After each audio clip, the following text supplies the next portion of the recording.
Good morning and welcome to the Daily Minute. I'm Matt Lonick. Here's what you should know today.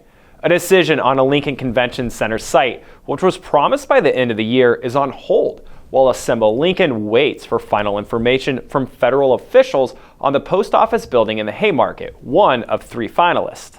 Conversations with federal officials have continued since Assemble Lincoln, the group tasked with picking the best location and overseeing the development of a downtown convention center narrowed the site to 3 finalists. Governor Jim Pillen has been a leader in those negotiations, said State Senator Elliott Bostar, chairman of Assemble Lincoln.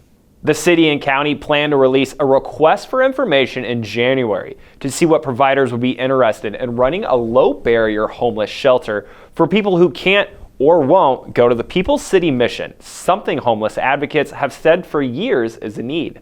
While the mission's role is, quote, critically important, and it sees nearly 80% of people experiencing homelessness, it can't meet everyone's needs, those advocates say.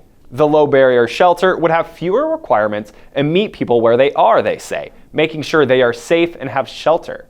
Some advocates say the mission's plan to build a new family shelter, which would more than double the shelter capacity, isn't needed and could actually draw more homeless people to Lincoln.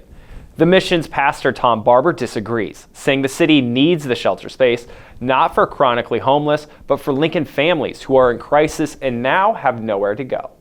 In a move meant to resolve constitutional concerns raised by Nebraska's Attorney General last year, state lawmakers will seek to establish a permanent oversight committee next year to supervise the legislature's watchdogs tasked with investigating the state's troubled prison and child welfare systems.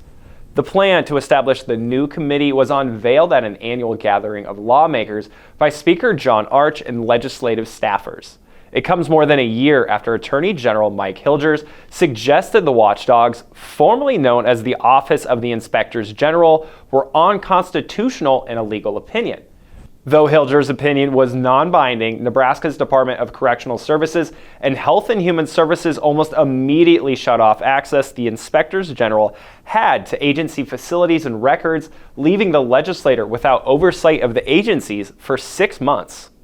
That's it for Monday, December 16th.